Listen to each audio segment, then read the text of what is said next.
और ये जो लड़की है आज जो कह रही है कि हम आदिवासियों की हितैषी हैं, मुझे लगता है कि हम जितना हमको सनातनी कह रही हैं, मैं तो उतना धाम भी नहीं घूमी हूँ जितना वो धाम घूम के बैठ गई है, लोग वायरल कर रहे हैं। ये तो चिंता का विषय है। एक व्यक्ति भारत में सिर्फ एक ही पहचान लेके घूम सकता है, ना कि उरांव का, मुंडा का, हो का, संथाल का। जब एक जिला से दूसरे जिला में नहीं बन सकता है जाति प्रमाण पत्र, तो फिर वहां का खतियान अलग, यहाँ का खतियान अलग क्यों? हम धमकी से डरते नहीं है। जैसे मेरे हाथ में आएगा ना वैसे मैं डालूंगी, और मैं जेल जाने के लिए भी तैयार हूँ। अगर तुम गलत हो, दिकुओं के साथ तुम घूमोगे, दिकुओं के साथ तुम सब करोगे, है? उसके बाद में तुम बोलोगे कि दिकू फलना, दिकू छिलना। कौन इसको संरक्षण दिया? नेहा शिल्पी तिर्की, बंधु तिर्की, कौन दिया संरक्षण? हेमंत सोरेन जी। किसके कहने पे दूसरा प्रमाण पत्र बन गया? लोगों की औकात है तो क्यों नहीं हेमंत सोरेन जी पे टिप्पणी करते हैं? वो हिंदू लिखते हैं। नमस्कार, जोहार, आप देख रहे हैं न्यूज। मैं हूं निशा मिश्रा। पहले मैं मुंडा ब्रांड हूं, कोई शक है तो बात करो। फिर आया कि भाई मिशनरियों के दलाल के रूप में ज्योत्सना केरकेट्टा काम कर रही हैं। फिर आया कि कोई यानी निशा भगत आरएसएस और भाजपा की दलाल बनी हुई। कौन किसका दलाल है वो व्यक्तिगत रूप से जानता होगा या नहीं जानता, हमें क्या, हम तो बस वही दिखा रहे हैं जो सोशल मीडिया पर दोनों नेत्रियों में चल रहा है। फिलहाल कल ज्योत्सना केरकेट्टा ने पोस्ट डाला था तो आज निशा भगत ने डाला है।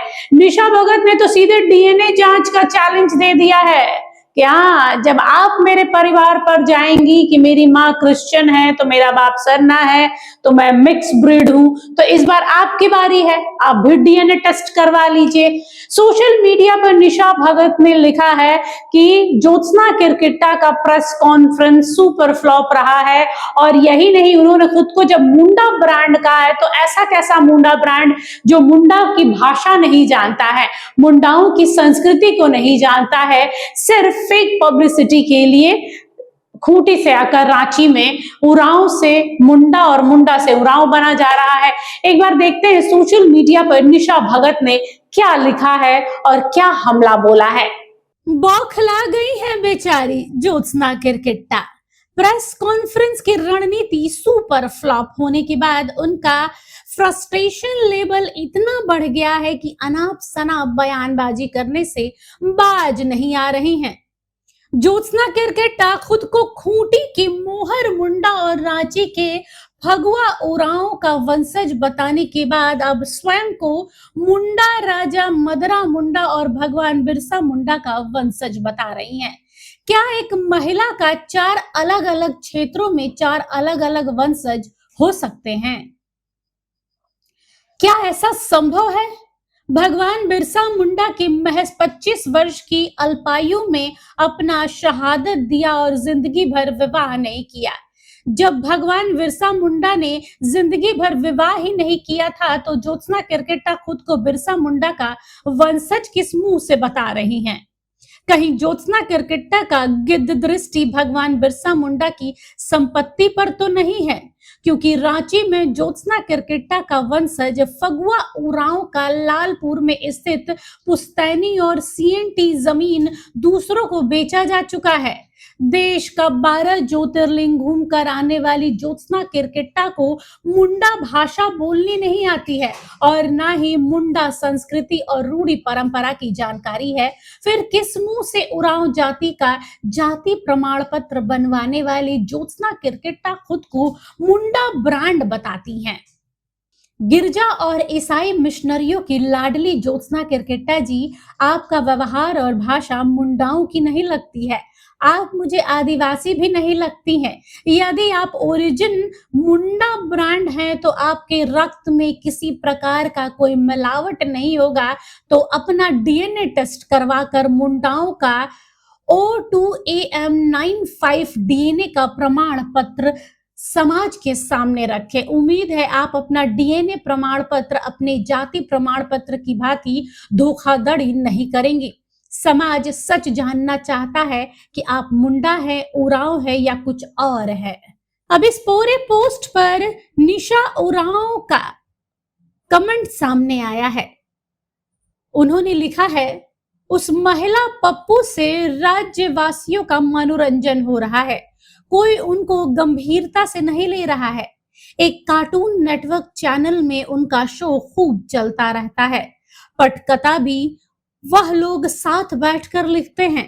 मामले की निष्पक्ष जांच तो होनी चाहिए। आपने एक संवेदनशील मुद्दा उठाया है। इस प्रकार की धोखाधड़ी पर नकेल कसने की आवश्यकता है। Bureau report HNN news. देखिए, दोनों नेत्रियों के बीच में लड़ाई है। दोनों में एकदम कह सकते हैं एकदम जुबानी जंग चल रही है, जैसे मानो रशिया और यूक्रेन में चल रहा था एक समय में, वैसे ही अभी दोनों नेत्रियों में चल रहा है। लेकिन इस बीच एक और एंट्री हुई है निशा ओरांव की। जी हाँ, निशा ओरांव ने भी निशा भगत के पोस्ट पर एक कमेंट किया है और वो कमेंट बड़ा लाजवाब है। जरा देखिए इस कमेंट पर। अब इस पूरे कमेंट में वो पप्पू किसे बोल रही हैं, ये समझने वाला व्यक्ति समझ गया होगा, लेकिन हमें समझ में नहीं आ रहा, इसलिए हम आपसे पूछते हैं कि यहाँ पर पप्पू किसे निशा उरांव ने कहा है। हालांकि इस पोस्ट से एक बात तो समझ में आ गई है कि निशा भगत और निशा उरांव दोनों बिना ऑफिशियली अनाउंसमेंट के एक साथ में हैं और दोनों का ही एक ही मुद्दा अमूमन एक ही रहता है, चाहे धर्मांतरण का मुद्दा रहा हो, डिलिस्टिंग का मुद्दा रहा हो, घुसपैठ का मुद्दा रहा हो। जो निशा भगत उठाती रही है वही निशा उरांव भी उठाती रही, वही चंपई सोरेन भी उठाते रहे हैं। तो एक और ये 3-4 लोग हैं, दूसरी और 3-4 लोग हैं जो धर्मांतरण को गलत नहीं मानते हैं, जो डिलिस्टिंग के लिए कह रहे हैं कि डिलिस्टिंग करना है तो सीधे नॉर्थ ईस्ट से शुरू कीजिए, यहाँ पर क्यों होगा। कुछ लोग कह रहे हैं हम डिलिस्टिंग होने ही नहीं देंगे। कोई लोग परिसीमन के सपोर्ट में है, कई लोग परिसीमन के खिलाफ है। तो यही चल रहा है कि भाई आदिवासी समाज फिलहाल बटे हुए मूड में है और बटे हुए मूड में ही एक दूसरे पर हमलावर हो रहा है। अब अगला पोस्ट किसका आता है वो देखना दिलचस्प होगा। तब तक फिर बने रहिएगा HNN के साथ में। नमस्कार और जोहार। हर हाँ भाई, हम लोग आदिवासी नहीं, हमारे जोहार कहने में भी कई लोगों के पेट में दर्द हो रहा है, तो फिर से एक बार कहूंगी, जम्मा जम्मा जोहार।